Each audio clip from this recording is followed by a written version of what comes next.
tecnológicas aqui. Bom, a gente tem aqui um convidado muito especial, que é o Nuno da Silva, que eu estou super honrada de receber e feliz e agradecida pelo aceite desse convite. Eu vou apresentar o Nuno, né? O Nuno, ele é um economista de formação, ele se diz um economista recuperado, mas eu gosto de dizer que ele já é um economista da regeneração. Ele é facilitador de processos colaborativos, educador, e há muitos anos trabalha com desenvolvimento de pessoas e organizações. Ele cofundou a Lúcida, que é uma consultoria para gestão organizacional de mudanças guiadas pela visão de mundo de sistemas vivos, e ele está empenhado em capacitar pessoas e entidades para apoiar esses processos de transição,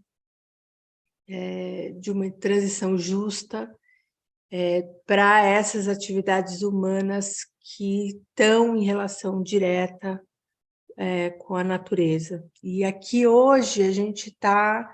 nesse encontro, nessa conversa, que é uma conversa livre, né, que vai emergir, a gente estava até aqui falando antes da entrada, vamos ver o que vai emergir dessa conversa, mas a gente tem um tema que é turismo regenerativo e biorregionalidade. Esse é um tema bastante novo aqui no Brasil, imagino que, mas o Nuno já tem experiência em Portugal e talvez em outras localidades, ele vai contar isso para a gente. Então, eu queria pedir para o Nuno complementar a sua apresentação, se você sentir, e talvez trazer uma introdução sobre a sua linha da regeneração que você trabalha e aborda, para a gente entrar no nosso tema. Fantástico. Olá a todos e a todas. Olá, Flávia. Muito grato pelo teu convite. Já há algum tempo que andávamos assim a acompanharmos uma outra à distância do Atlântico, e é bom chegar aqui, estarmos a começar juntos esta jornada. Eu, como tu disseste, fiz economia, e uma das complexidades que tive logo no tempo da universidade foi perceber que a economia é ensinada da mesma forma em todo o mundo. E havia algo na forma, não só na forma como estava a aprender, já antes da universidade, mas depois durante a universidade, mas também o que estávamos a aprender, não fazia sentido. Parecia que eu sentia que havia uma grande fosso, uma distância entre o mundo como ele era e como já estávamos a viver. Isto foi nos anos 90, e o que estávamos a aprender dentro de quatro paredes na sala de aula. E então eu, quando acabei a universidade, ainda trabalhei 1 ano e meio no setor privado, mas acabei por virar as costas ao setor privado e a uma carreira de gestor ou de economista, e ir trabalhar com a sociedade civil na área da juventude, porque eu tinha duas complexidades. Uma era esta de o que é que nós precisamos de aprender para lidar com o mundo prestes a entrar no século XX. Aliás, isto já foi entrar no século XXI, isto já foi em 2000, eu acabei o curso no final da década de 90, e como é que podemos aprender como é que podemos desenvolver essas capacidades de uma forma que não seja expositiva, que não fazia muito sentido aquela forma passiva de aprender em que o professor debita o seu conhecimento nas mentes vazias dos alunos. E isso foi basicamente a minha primeira década profissional, foi a experimentar com práticas de aprendizagem colaborativa, participativa, muito experiencial, e também a desenvolver muito consciência e pensamento crítico. E, portanto, trabalhei muito na área da juventude, a capacitar trabalhadores juvenis, pessoas que trabalhavam com jovens, como fazer o trabalho de uma forma que nutrisse o desenvolvimento dos jovens, de uma forma que eles pudessem participar plenamente na sociedade e que pudessem não só ser sujeitos passivos de um sistema que define o que é que eles devem ser, mas sim sujeitos ativos do seu próprio destino e do destino das comunidades onde eles estão inseridos. Ora, depois de muitas aventuras por todo o mundo e muitos desafios, acabei a trabalhar com o Banco Mundial e com o Ministério da Educação em Timor-Leste, que é um sítio onde há muitos portugueses e também brasileiros, porque foi uma ex-colónia portuguesa e em 2001 tornou-se independente, e então fui convidado para ir trabalhar lá uma temporada, em 2010. E ainda, mesmo com todo o trabalho de desaprendizagem e de reaprendizagem que eu vinha a fazer, ainda tinha em mim muitas coisas do pensamento dominante. Então lá ia eu todo satisfeito e entusiasmado para Timor a pensar, bom, vou daqui ajudá-los a desenvolverem-se melhor com o que nós fizemos e a ver se aprendem algumas lições connosco, mas ia cheio de ideias daquela tipo de salvador da pátria, o herói, a jornada do herói. Vou salvar Timor-Leste. E claro que quando lá cheguei me deparei com a realidade de Timor, com uma cultura muito enraizada, milenar de relação enraizada com o território, e eu encontro com todo o modelo de desenvolvimento e de modernidade ocidental, e aquele encontro para mim foi um colapso de isto não faz sentido, vêm estas ondas de consultores e de especialistas de fora dizer a estas pessoas como é que elas devem viver e o que é que elas devem querer e o que é que elas devem perseguir, e eu que tinha cada vez menos respostas e mais perguntas, ao ponto de dizer ao Banco Mundial que queria a força que eu gastasse o dinheiro do projeto, dizer eu não vou avançar com gastar qualquer dinheiro deste que vai ser deitado fora,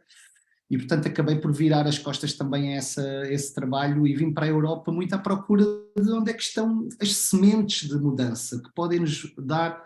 a esperança de um outro futuro. Já estava claro, ainda vivi o início dos anos 90, aquela expectativa do mundo vai ser diferente, aqui na Europa com o fim do Muro de Berlim, com toda uma onda que havia de estamos em condições de criar um mundo diferente, e no final da década já havia assim a sensação que não estava, as pessoas não estavam na direção que se sentia que devia ir, pelo menos na minha percepção. Então eu quando voltei de Timor, comecei a explorar permacultura, fiz o curso de design de permacultura, depois descobri a teoria U, trabalhei com a teoria U, fiz muitos labs aqui no Algarve, aqui no sul de Portugal, desde 2015. Dragon Dreaming também conheces, pensamento sistémico, portanto todas estas coisas começaram a fervilhar em mim, e finalmente em 2020 fiz o curso de desenvolvimento regenerativo com o Instituto Regenesis, que era uma equipa, um grupo de pessoas que eu já vinha a acompanhar há uns 5, 6 anos, e assim que tive a oportunidade de fazer o curso, porque uns amigos aqui de Portugal organizaram um curso para a Europa, foi uma espécie de chegar a casa. Ainda para mais porque eu já vinha da prática, também outra coisa que não mencionei, eu já vinha da prática da fenomenologia, nomeadamente com o Alan Kaplan e com a Sudha Davidoff, que fazem um trabalho incrível também com a comunidade aí no Brasil, com o Instituto Fonte, sobre os artistas do invisível e o que nós chamamos uma prática social reflexiva. E então eu quando encontrei o desenvolvimento regenerativo na perspectiva, na linhagem da Regenesis, foi, isto é a minha casa, porque eu consigo trazer tudo o que eu vinha a explorar até então para uma só prática, e também senti que muitas vezes andava assim, às vezes sentia-me um bocado disperso, porque eram coisas difíceis de reconciliar, e então foi também um momento de explorar muita coisa e render-me uma, sabes? É isto que eu quero fazer para o resto da vida. Então foi muito lindo porque, junto com a Constança, a minha colega da Lúcida, e com outro colega, a Constança e o Gil Panha-Lopes estavam a organizar o curso cá, e olhámos os três uns para os outros no final do curso e decidimos começar a fazer um projeto juntos para responder a estes desafios em Portugal, trazer esta prática para Portugal e para a Europa, e isso deu lugar à Lúcida que tu mencionaste, a Lúcida Pensamento Regenerativo para Ações Claras, que é o nosso espaço profissional para pôr isto em ação. E assim só duas coisas para mais.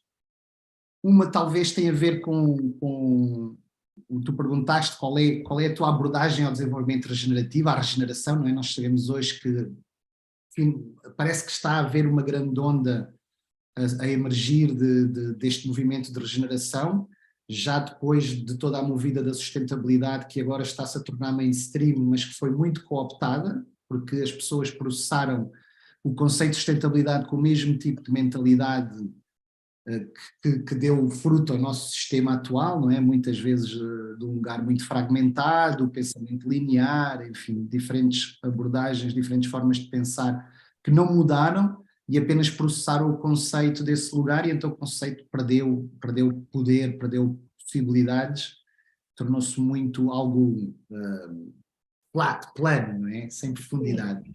E então veio agora a movida da regeneração, e está a acontecer o mesmo, como é lógico também, não é? Como qualquer outra ideia nova, que as pessoas vestem logo a roupa sem necessariamente entender o que é que estamos a falar. E para mim é uma mudança dramática, não só no fazer, como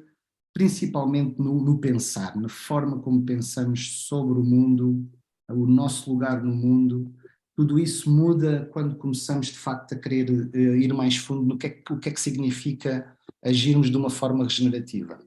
Então a linhagem do Regenesis veio muito de uma movida no mundo ocidental que parte muito de trabalho, por exemplo, que o Gurdjieff fez na Europa no início do século XX, que trouxe muito conhecimento do Oriente, dos Sufis e de outras práticas, mas que teve uma abordagem muito interessante, que eu acho que está no cerne da nossa prática de desenvolvimento regenerativo, que é o que eles chamam o quarto caminho, que é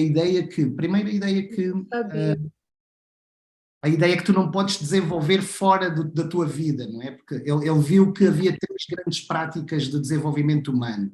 Havia o caminho dos faquirs, que era um caminho de tentar ultrapassar as limitações do corpo. Havia o caminho dos monges, que era um caminho de ultrapassar as limitações das emoções e do ser, das paixões do ser. E havia o caminho do yogi, que era o caminho de tentar ultrapassar as limitações da mente. E ele dizia que todas elas eram válidas, mas que eram incompletas, e então ele tentou fazer uma prática, um corpo de práticas que trouxesse o desenvolvimento nessas três dimensões, e portanto que fosse uma espécie de alinhamento dos três centros de saber que nós temos, o corpo, as emoções, o coração, não é? E depois o fazer, a mente, aliás a mente, portanto no corpo está o fazer, depois as emoções e a mente, e que devíamos fazê-lo no dia-a-dia. Não fazia sentido retirar as pessoas do seu dia-a-dia para fazer retiros e coisas e depois as pessoas voltarem, porque o campo energético, as dinâmicas estão lá e é mais fácil nós voltarmos a cair no habitual. E então como é que se pode desenvolver uma prática que traga consciência e amplia a inteligência dentro dos sistemas humanos, a partir do dia-a-dia e da vivência do dia-a-dia e do que é o trabalho e a nossa vida pessoal. E, portanto, a nossa prática vem muito dessa linhagem, junto com a linhagem, e que essa linhagem depois foi especialmente trabalhada por um norte-americano em contexto organizacional,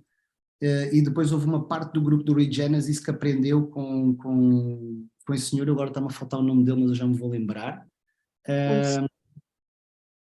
E uma parte deles vinha desse movimento de desenvolvimento organizacional e humano dentro das organizações, e outra parte vinha dos sistemas naturais, de permacultura, porque eram precursores da permacultura na costa oeste americana, aprenderam diretamente com o Bill Mollison, e portanto foram estas duas vertentes que se juntaram, não é? Porque os próprios designers de landscape, de paisagens e de sistemas naturais, eles aperceberam-se que faziam desenhos espetaculares, que lidavam com extrema complexidade nos territórios, mas depois as pessoas que tinham que cuidar desses temas, depois de eles estarem desenhados e implementados, e as comunidades não tinham capacidade de suster essa relação com a complexidade, e então os projetos não vingavam e não tinham um impacto mais sistémico. Então foi a convergência desses dois grupos que criou o Instituto Regenesis, aliás, o grupo Regenesis, e depois de eles terem feito diversos projetos, acabaram por, antes do final antes de 2010, ali no final dessa década, por criar o Instituto Regenesis, porque eles aperceberam-se que havia muita gente interessada no trabalho que eles estavam a fazer e começaram a desenvolver a vertente educativa de formar mais praticantes para poder espalhar esta prática pelo mundo. Então é uma prática muito, a forma como nós na Lúcida adotamos a prática é muito de, por um lado, a mudança tem que acontecer no local de trabalho porque é onde passamos uma boa parte das nossas vidas, e nós acreditamos que é possível criar economias de bem-estar e de saúde, e portanto é possível os seres humanos e as organizações serem agentes, promotores e geradores de economias de bem-estar e de saúde. O nosso problema é que temos um gap, temos um fosso entre aquilo que nós somos capazes de fazer e aquilo que queremos. Também acreditamos que ninguém acorda de manhã a pensar vamos fazer do mundo um pior sítio para vivermos, mas é o que nós coletivamente estamos todos a fazer. E então há algo aqui sobre reconhecer que as formas como nós estamos a responder às crises fazem elas próprias parte das crises. Então como é que mudamos a nossa forma de pensar para podermos fazer de maneiras diferentes? E então há aqui um trabalho muito grande de encontrar as organizações e as pessoas onde elas estão e trabalhar a partir daí a ajudar a desenvolver capacidade com questões, com diálogos, com experiências práticas, ajudá-las a desenvolver um pensamento. Nós vamos trabalhando com algumas distinções, com algumas pequenas mudanças que depois permitem às pessoas ter capacidade de lidar com a complexidade dos seus contextos de uma forma mais viva e mais alinhada com a forma como a vida funciona. Quando você fala dessas pequenas mudanças, porque assim, você trouxe essa introdução cheia de potencialidades, de caminhos para a gente conversar aqui, mas e aí eu entendo que o trabalho que vocês estão desenvolvendo, trabalho em diferentes escalas, embora vocês estão ligados ao mundo do trabalho, né? Quando você fala da importância dessa mudança de paradigma na mente, né? No pensar, no modo de ver o mundo, para ir para uma ação que se transforma na prática, né? E aí você fala dessas pequenas mudanças, né? Como é que esse caminho de entrada? Eu entendo que ele trabalha também com essa especificidade local e do contexto da onde vocês vão desenvolver o trabalho de vocês, mas essa sua fala de começamos com pequenas mudanças, né, para alcançar essa escala maior, mais ampla, como é que isso se dá, né? Esse é o molho secreto. Então. É desafiante, porque uma das coisas que nós tomamos consciência é que o dizer, o contar, o tentar convencer os outros tem limitações, não gera os efeitos que nós desejávamos. Então, gera-se pouco com estar sempre a falar e a tentar convencer e a tentar promover, e portanto isso serve, de certa forma, como um instrumento para abrir curiosidade. Portanto, estas conversas como nós estamos a ter aqui os dois, entrevistas, nós fazemos às vezes sessões introdutórias, elas têm um limite no que elas podem gerar de mudança nas pessoas. E então o trabalho que nós acabamos de fazer muito acaba por ser de, por um lado, como pensar, como fazer exercícios experienciais que permitem às pessoas sentir os efeitos de determinada mudança, determinada perspectiva. E vou-te dar um exemplo. Na base do trabalho de desenvolvimento regenerativo está um dos shifts fundamentais, um dos primeiros que é preciso fazer, é o shift de olhar para as coisas por separado e pensar no mundo a partir de uma perspectiva de máquina quase, ou pensar nas organizações como uma máquina, pensar no ser humano como uma máquina, que é algo que nós estamos muito formados para pensar. Pensa só em coisas como pensar, trabalhar temáticas, vou trabalhar as questões de género, vou trabalhar as questões da pobreza. já estamos, quando vamos para esse lugar, é muito fácil cair logo na fragmentação, porque tu já estás a trabalhar em questões num contexto em que tu facilmente estás a trabalhar nos sintomas e não nas causas, não é? Sim. Como, por exemplo, alguém que tem uma febre, vê como é no sistema de saúde, tu tens uma febre e o médico dá-te um comprimido para trabalhar a febre, mas a febre é um sintoma do corpo que está a responder a um problema qualquer, uma infecção, qualquer coisa que está a acontecer no corpo, um desequilíbrio, qualquer coisa, mas a medicina tem dificuldade em olhar para essa causa com a perspectiva do corpo todo como um todo, não é? E então acaba por tratar-te de uma coisa qualquer do sistema circulatório que acaba por afetar qualquer coisa do sistema digestivo e, portanto, há aqui uma limitação no que isso pode gerar. Agora, como é que nós fazemos as pessoas, como é que nós ajudamos as pessoas a começarem-se a tomar consciência que uma boa parte da forma como pensam sobre o mundo é fragmentada para olhar para o mundo de uma forma viva? Começar com coisas muito práticas, a partir do indivíduo e perceber isto, que tu não entendes um indivíduo, tu não consegues entender uma pessoa olhando para partes dela, tens que ver a pessoa em funcionamento, tens que ver a pessoa a fazer as suas coisas no mundo, para entendê-la como um todo, para ver o que é que esta pessoa está a querer expressar no mundo, e o mesmo para uma comunidade ou para um território. Nós trabalhamos muito a partir dos territórios como uma forma viva, então em vez de olhar para o território como tens este bairro aqui, e tens a periferia ali, e tens o centro da cidade aqui, e o centro comercial, isto e aquilo, e estás a fazer um design, olhar para o que é que a cidade precisa a partir da necessidade do ser humano, é fazer uma mudança para olhar para o território de uma forma viva, e ver como é que este território se foi desenvolvendo ao longo da história. Como é que foi ele sujeito às forças geológicas, biológicas e humanas, e o que é que faz deste território algo muito único, que é diferente do território que tu sabes que se passares daquela montanha ou se atravessares aquele lago, do lado de lá já não é este território, é outro território. Então começar a explorar isso traz logo uma vertente muito diferente de descentrar o ser humano de eu quero fazer isto e vou fazer o meu download para o território, ou, por exemplo, trabalhar com boas práticas, em que tu tens uma prática que é implementada no outro lado do mundo e tu vais adaptá-la no teu território sem considerar o território, para começar a olhar o território como algo vivo, único, e que tu queres nutrir a partir dessa unicidade, dessas coisas muito características, muito essenciais daquele sítio, que fazem dele algo único e que tem uma relação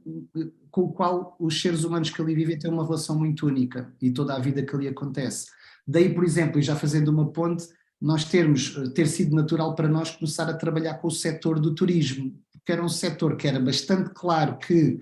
estava imbuído desta forma de pensar, de extrair valor, que é, ok, temos aqui um território que é atraente para as pessoas virem visitar, porque tem valor, por algum motivo as pessoas querem vir cá. E tu de repente desenhas toda uma série de ofertas para receber estas pessoas e extrair valor à conta do território, não é? Portanto, e acaba por enriquecer, aqui o exemplo em Portugal é que acaba por enriquecer muito poucos. Fica pouca riqueza na comunidade e no território que recebe os turistas. E mesmo os próprios turistas vêm muito para retirar valor daquilo que eles esperam para as suas férias, para as suas visitas, para as suas viagens. Mas ao mesmo tempo nós víamos a degradação disso, porque isto acabava por levar com que o setor turístico acabasse por tornar os sítios degenerativos e perderem aquilo que tinha sido o seu fator de atração, e portanto era só uma questão de tempo para haver uma reviravolta e os sítios começarem a perder energia, vitalidade, viabilidade, e acabarem por ser, como há aqui no Algarve, alguns sítios que pode estar no Algarve quase como se estivesses no sul da Turquia ou no sul da Grécia ou de Itália, é quase o mesmo tipo de lugar, faz o mesmo tipo de modelo de resort. E então nós achamos que por essas características todas o setor turístico é quase chamado a ter um papel de cuidador e hospitalidade, não é? A palavra hospitalidade quer dizer receber e saber cuidar. Portanto, o setor tem quase que embebido na sua essência ter que ser chamado a cuidar e a nutrir, e nós estamos a tentar agora ajudar os agentes do setor a perceberem isso e a descobrirem e a desenvolver as capacidades para se tornarem cuidadores do território, para poderem nutrir a evolução do território a partir do que é único de cada lugar, não é? E, portanto, encontrar aqui uma forma que seja quase que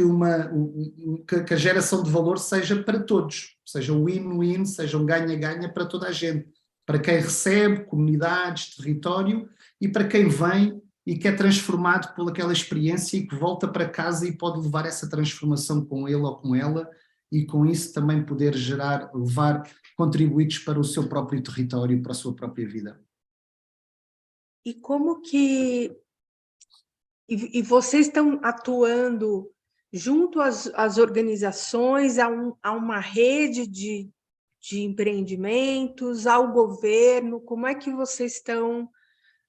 nessa localidade, por exemplo, que você trouxe, né? Nessa região? Isto vale a pena falarmos aqui também num aspecto do nosso trabalho, que é: nós trabalhamos sempre em 3 níveis, e em qualquer projeto que fazemos, e em geral na nossa abordagem ao trabalho, e é algo que também tentamos incutir nos nossos clientes, nas pessoas com quem nós trabalhamos, que é trabalhar sempre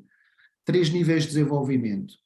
O indivíduo, porque eu só consigo fazer aquilo que eu sei e que sou capaz de fazer, portanto há sempre a necessidade de eu ir sendo capaz de desenvolver as minhas capacidades para fazer melhor e fazer diferente.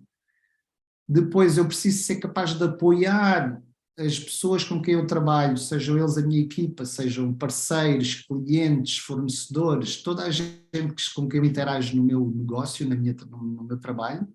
Eu preciso ser capaz de ajudá-los a desenvolverem-se também. E, portanto, eu tenho que também ser capaz de nutrir o desenvolvimento dos outros. Que existe também de nós um determinado tipo de capacidades, não é? E isto tudo para que nós juntos possamos impactar o nível sistémico, que é a terceira linha de trabalho. Então há o indivíduo, a segunda linha é eu e as equipas e as pessoas com quem eu interajo,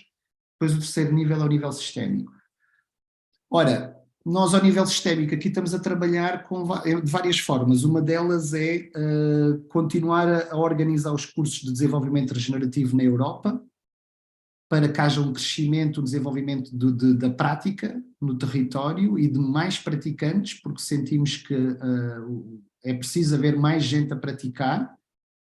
como consultores, mas também pessoas dentro das empresas, dentro das organizações, e portanto estamos a investir muito a suster esse trabalho de contínua formação e desenvolvimento de praticantes, e a nossa ideia é que isso possa evoluir para também os cursos evoluírem para serem dados na língua local de cada território, e portanto pensamos na evolução dos cursos para serem dados em português também, e adaptados ao contexto português, em inglês, em francês, espanhol, enfim, nas diversas línguas da Europa. E depois muito também tentar nutrir a proximidade dos praticantes, porque este trabalho não deve ser feito sozinho, porque é um trabalho muito exigente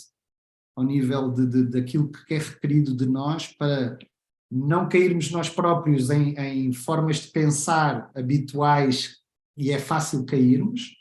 e portanto ajudarmos uns aos outros nesse processo de estarmos atentos, estarmos conscientes e sermos capazes de gerar de facto mudanças. Portanto, ao nível sistémico nós estamos a trabalhar nessa forma. Agora, estamos a tentar também comunicar de formas diferentes para chegar a diferentes entidades, e como nós não conseguimos chegar a todos, e o nosso trabalho, nós estamos a competir com consultorias que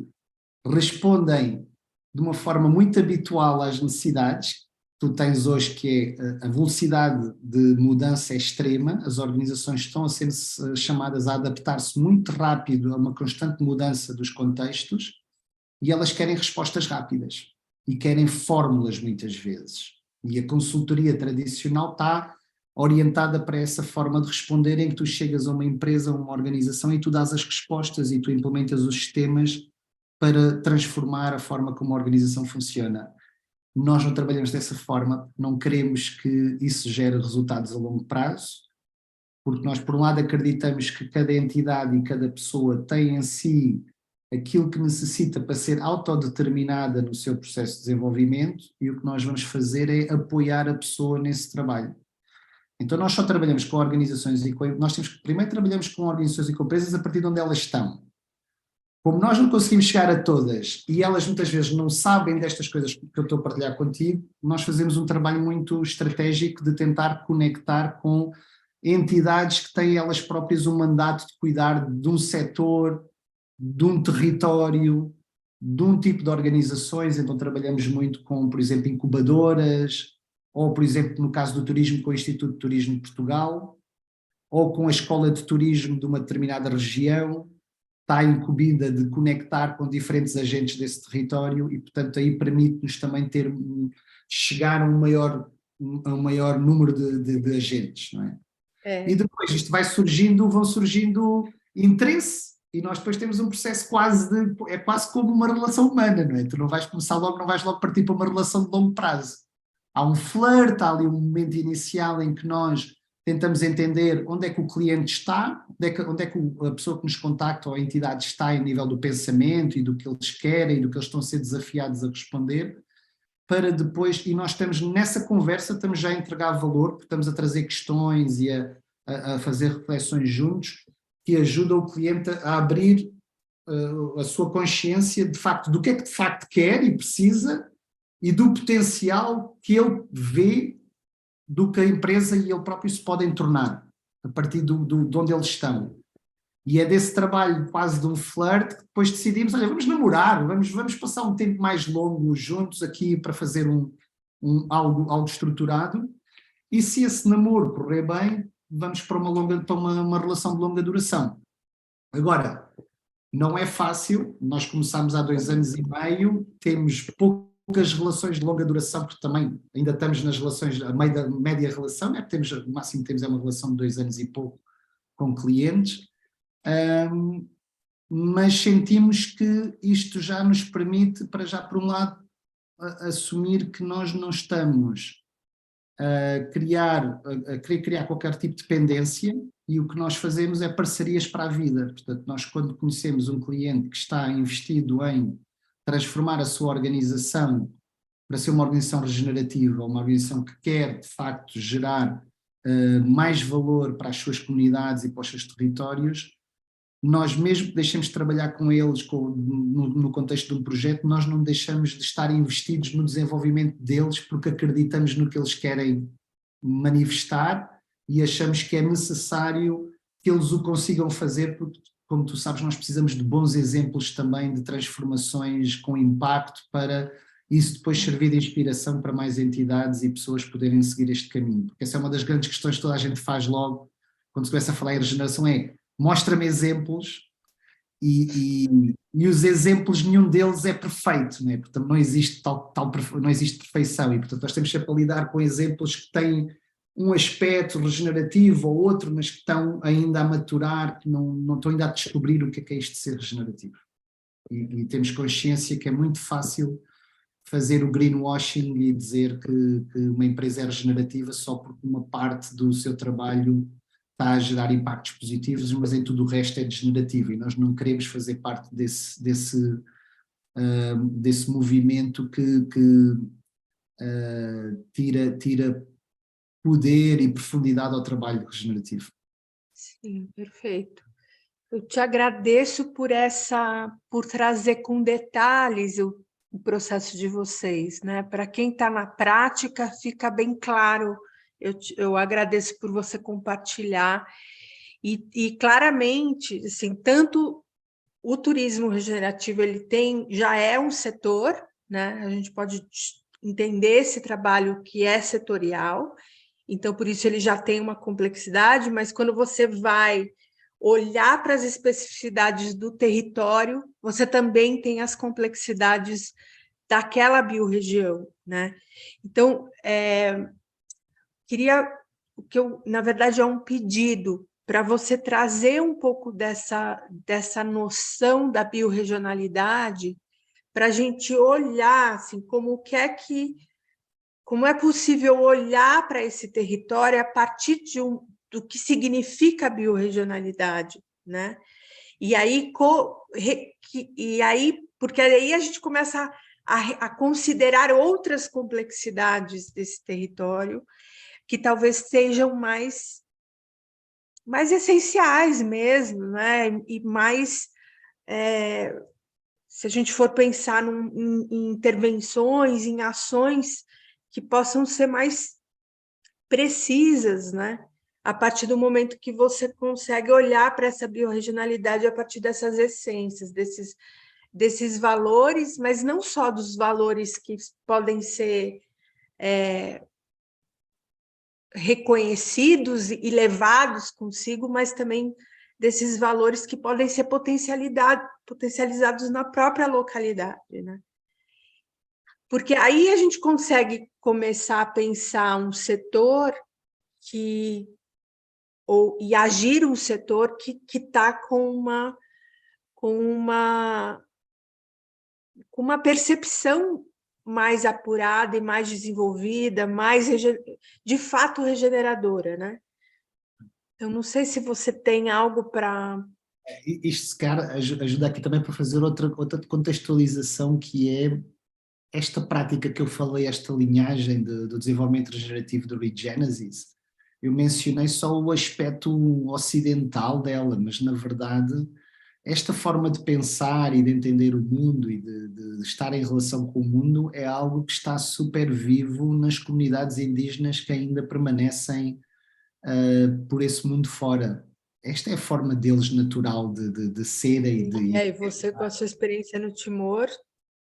Então isso é importante para dizer que, na verdade, nós temos muito a aprender. Nós que fizemos todo este caminho de desenvolvimento tecnológico e científico, temos agora, precisamos de ser chamados a muita humildade de aprender com os povos indígenas como é que é de facto ver o mundo vivo. Na história humana, esta foi a maneira como o ser humano sempre viveu durante milénios, não é? Nós temos aqui em Portugal e na Europa, temos antepassados que eram indígenas aqui do território, só que nós fomos colonizados ainda antes de vocês e antes do resto do mundo. Nós próprios fomos colonizados por esta forma de pensar, e isso tem a ver muito com a questão de que o ser humano começou-se a mover, e isso também é uma coisa que tem a ver com a nossa natureza, porque nós somos seres radiais, não é? Temos as extremidades a ir para fora do corpo, então nós somos seres que estamos condenados, a nossa essência é mover-nos pelo mundo e espalhar-nos pelo mundo. E isso levou-nos a grandes desafios, porque com o aumento da mobilidade humana pelo planeta e a questão depois da emergência dos reinos e mais tarde das nações, nós começamos a ter uma série de divisões de território que não condizem com a organização territorial feita através de milénios de conjugação de forças ecológicas, nomeadamente o que eu já vos mencionei há pouco, né? Forças geológicas, forças biológicas e humanas que ao longo do tempo foram sendo processadas em cada sítio de uma maneira muito única. E, portanto, nós temos noção que os seres humanos têm diferentes colorações de pele, diferentes culturas, diferentes formas de ser, e isso não surge do nada, isso surge desta história de interligação, de interser, de milénios, em que as pessoas e os sítios eram processavam-se mutuamente e surgia algo de único desse encontro.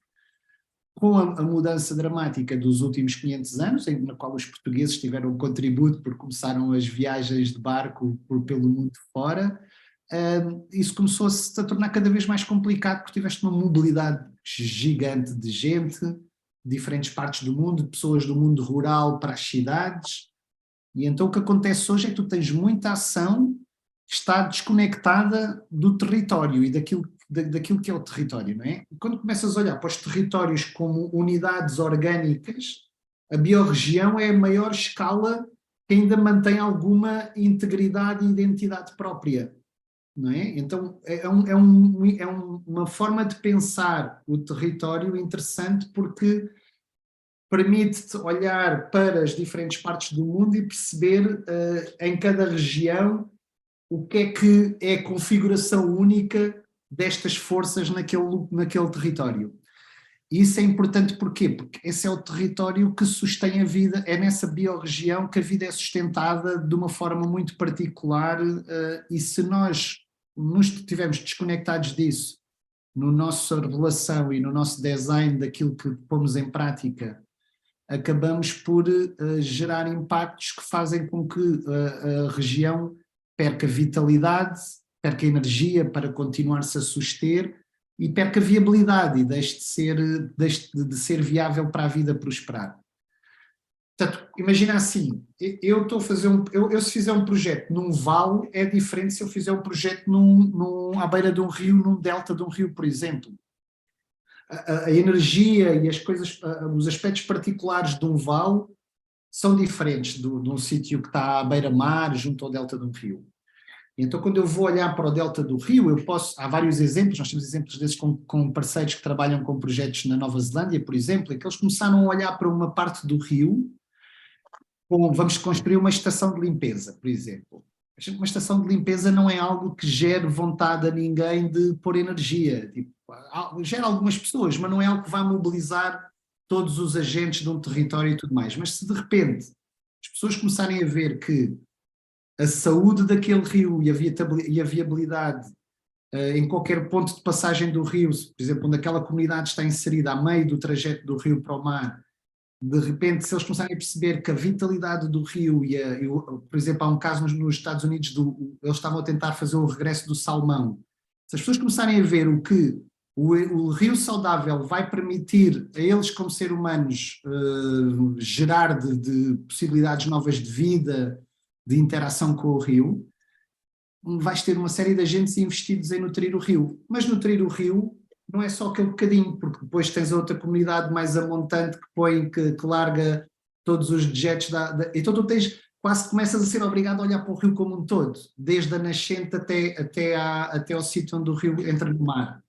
E aí começas a ver, ok, esta biorregião qual é que é? Estamos a falar numa biorregião que tem a ver com uma zona temperada, Mediterrâneo, ou seja, no norte da Europa, as características vão ser diferentes e, portanto, as respostas têm que necessariamente ser diferentes, o design das intervenções tem que ser diferente, as pessoas vão ser diferentes. Portanto, como é que nós chegamos a um lugar e começamos a entender de uma forma viva? A minha expectativa, o meu sonho é que no futuro muito próximo possamos ter centros biorregionais ou entidades ou grupos de pessoas que estão a nutrir este conhecimento e sabedoria sobre um território ao longo da sua história, de maneira a poder informar qualquer intervenção e qualquer política que seja desenhada naquele território, informada por essa história. Nós chamamos a história de lugar. Mas eu penso que precisamos disso, porque neste momento o nosso pensamento é fragmentado, mesmo as intervenções focam-se apenas num aspecto ou no outro e não estão a ver o território ao longo da sua história de uma perspectiva que o permita vê-lo vivo. E para quem pratica fenomenologia sabe que nós temos esta capacidade fantástica, qualquer ser humano em potência que podemos desenvolver e que nós na verdade usamos no dia a dia em várias situações, que é a capacidade de ver algo vivo em movimento na nossa mente. Quando nós observamos uma planta ao longo de muito tempo e vamos conseguindo ver as suas mudanças, tu consegues correr esse filme na tua mente e ver o processo todo que a planta passa de desenvolvimento. Então, quando tu estás a ver uma planta da mesma espécie noutro sítio, tu, com o contexto onde ela está, tu já consegues ver o potencial que ela tem, consegues desenvolver a capacidade de ver o potencial que ela tem de se vir a tornar mais vibrante. E é dessa forma que nós trabalhamos, não é? Como é que conseguimos ver o território de uma forma viva para, a partir do que ele é, conseguirmos começar a ver o que é que ele se pode vir a tornar, que não é fruto da minha fantasia ou da minha imaginação, mas sim fruto do que aquele território de facto é. É, perfeito. Eu gosto de dizer que o mundo, se a gente devia se organizar, não mais por divisões, por fronteiras políticas, mas por fronteiras biorregionais, né? Se a gente quisesse realmente se organizar de uma maneira que fosse mais saudável para todos, né? Aqui, por exemplo, no Brasil o Cerrado é diferente da Amazônia ou do Pantanal. totalmente diferente. Aqui na região que eu tô, tem um conjunto de montanhoso que se chama Serra da Mantiqueira. Essa serra, ela é um bioma em si, ela é o que restou no Brasil de Mata Atlântica de altitude. Só que tem 3 estados que dividem esse bioma, que é São Paulo, Rio de Janeiro e Belo Horizonte, que são os maiores estados do Brasil, que criam fronteira dentro dessa biorregião. Então, a complexidade, por exemplo, para uma gestão pública, ou se a gente fosse falar de um turismo regenerativo nessa territorialidade, que hoje é o que mais mantém essa biorregião aqui próxima, é muito complexo, porque você teria que lidar com essas diferentes perspectivas políticas, organizativas, leis totalmente distintas, formas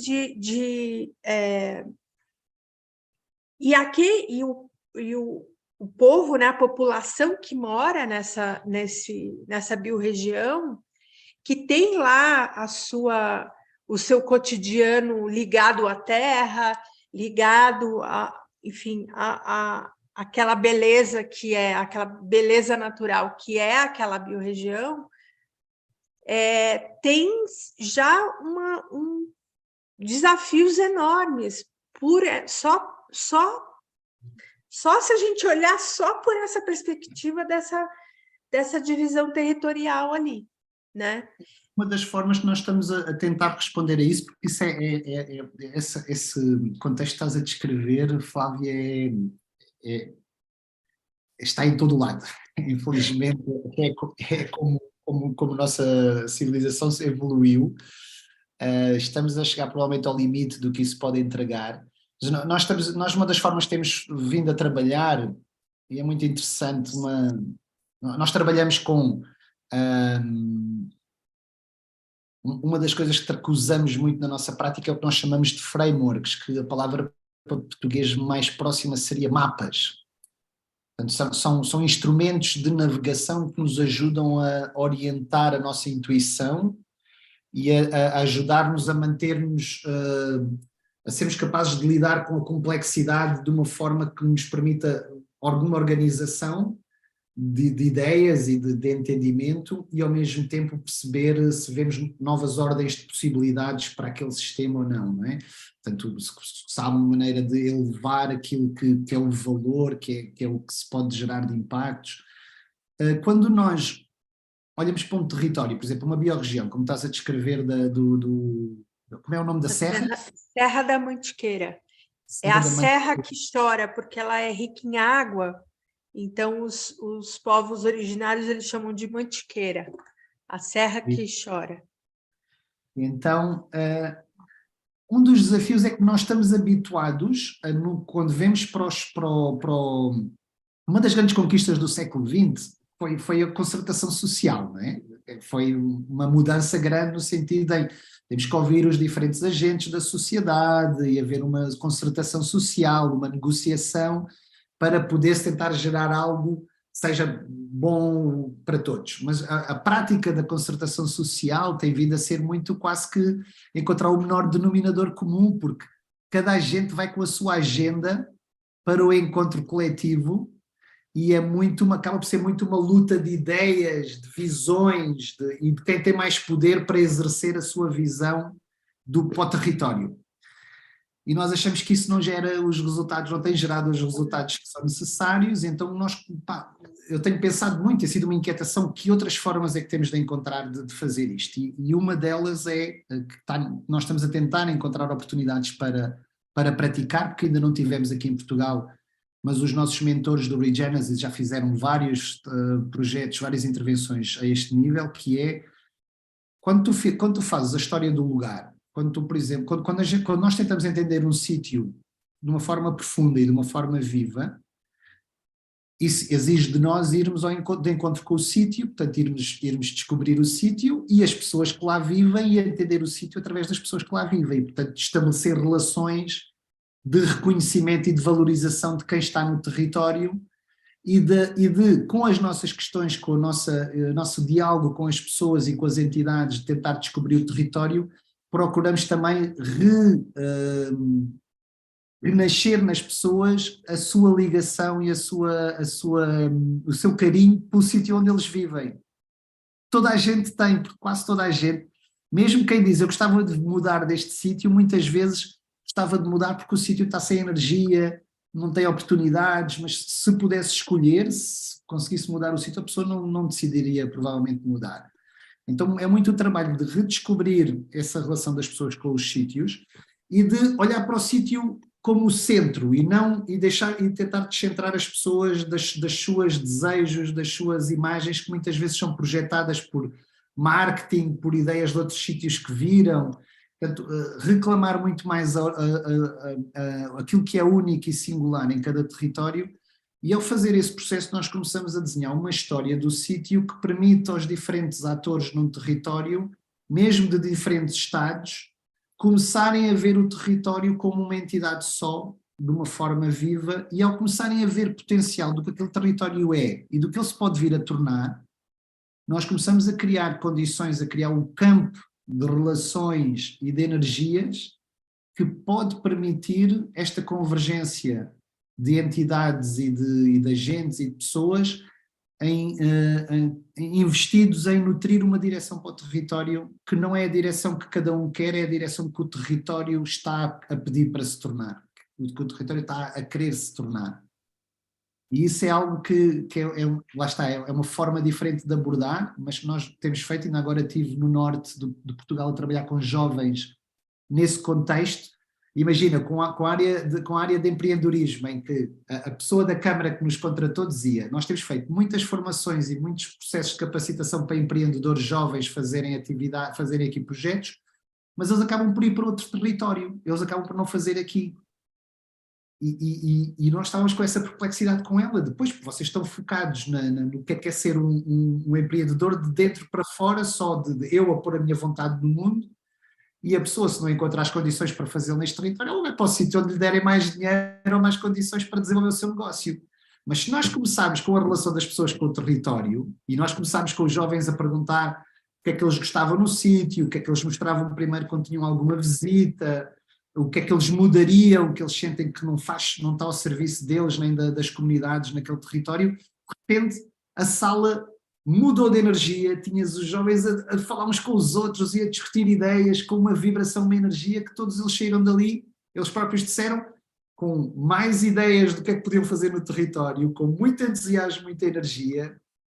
Então há aqui mesmo um shift grande de como é que nós pensamos estas coisas de uma maneira que possa tornar visível o que já está lá, mas que não é visível muitas vezes, que são estas relações, esta profunda interdependência, interser que somos nós e os territórios que nos sustêm, que nós habitamos, e as pessoas, as comunidades das quais nós fazemos parte, não é? E esse é um trabalho muito de humildade, porque nós não vamos entregar nada às pessoas já têm isto, nós estamos aí ao serviço de ajudá-las a reconectarem-se com aquilo que é mesmo fundamental para elas e para o território. Muito bom. Bruno, a gente está chegando no fim da nossa conversa. Voou! Conversa muito boa. Sim, eu poderia ficar aqui mais um tempão te ouvindo e trocando. Não sei se você quer complementar com algo, fazer algum chamado, fazer algum convite. Sei que vocês estão organizando aí o encontro com o Regênese, né? Uma nova formação. Acho que essa é uma fala importante. E, bom, não sei. Olha, duas coisas. Uma é, eu vou partilhar contigo uma série de links, de referências que tu podes depois colocar no YouTube e neste vídeo, e qualquer pessoa que nos esteja a ouvir pode explorar, e portanto fica aí várias direções para onde vocês podem seguir de acordo com o que se sentirem chamados a aprofundar. O que sinto e eu acho que é a minha última mensagem, é este trabalho não é nem óbvio nem fácil, mas é um trabalho muito enriquecedor, muito no fundo é muito de nos voltar,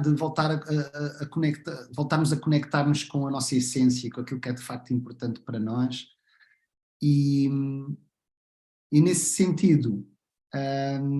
o que eu posso vos dizer é, tem aqui em mim uma série de outras pessoas que estão na Europa, quem está na Europa tem um lugar, para um contacto para poderem se conectar e ir à procura do vosso caminho, porque nós precisamos de espaços de apoio mútuo, e nós, uma das coisas que chamamos nesta prática, que apontamos, é que precisamos de amigos e de parceiros no caminho. E, portanto, esse é algo importante. No Brasil também há, a Flávia está a fazer esse trabalho, eu lembro-me do Felipe e do Instituto de Desenvolvimento Regenerativo, que também aprenderam com o Regenesis e estão a fazer trabalho aí, há várias pessoas, e nós vamos ter que conseguir navegar esta complexidade de haver diferentes entendimentos sobre regeneração. Não faz sentido estarmos a discutir quem é que é o certo, quem é que está errado, quem é que faz melhor ou pior. Estamos todos no mesmo lugar de fazer um caminho ao serviço da vida, e com muita humildade fazemos erros, é normal, mas estamos aqui para nos ajudarmos uns aos outros e umas às outras, porque acho que não temos não temos outra hipótese, não temos outra escolha, que não esta. Somos nós que estamos no planeta agora, somos nós que temos que nutrir esta transformação que estamos a ser chamados a nutrir. E eu, na verdade, penso que não há outra altura da história humana que eu escolhesse viver, porque parece que é um momento muito dramático, porque é um momento cheio de possibilidades das coisas correrem muito mal e irem para um caminho muito terrível, mas ao mesmo tempo para ir para uma nova era da humanidade, nunca, com uma forma de nutrir a vida, uma consciência que nunca tivemos, e portanto estamos aqui também num momento de charneira, que eu acho que é entusiasmante fazer parte deste momento da história humana, e qualquer um de nós passa por momentos de frustração, de tristeza, muito dramáticos, e nesses momentos lembrem-se que somos muito mais que o que imaginamos a fazer este trabalho, e há muito mais, eu tenho descoberto muito mais gente que o que imaginava em sítios pouco óbvios, mesmo em sítios de poder e tudo mais, que estão a começar a dar a encontrar as suas fendas na sua armadura, e a abrirem-se para novas possibilidades. Portanto, também não desistam de outros seres humanos só porque acham que eles são os maus da fita. Não há maus nem bons, somos todos humanos, capazes do melhor e do pior, e temos que nos ajudar todos a elevar a nossa capacidade de fazermos melhor. Belíssima mensagem aqui para a gente finalizar. Estou saindo com esse lugar de apoio mútuo e de conexão, e acho que a palavra é vitalidade, né? Eu acho que você foi trazendo a importância desse resgate da vitalidade das localidades, do trabalho, né? Esse lugar que não é só olhar como um sistema vivo, mas é olhar a vida e potencializá-la, né? Então, eu estou saindo bem feliz com a nossa conversa, espero que venham outras por aí. Então, muito, muito grata. Obrigado eu, Flávio, e obrigado a todos e a todas por nos ouvirem, e estamos juntos. Sim.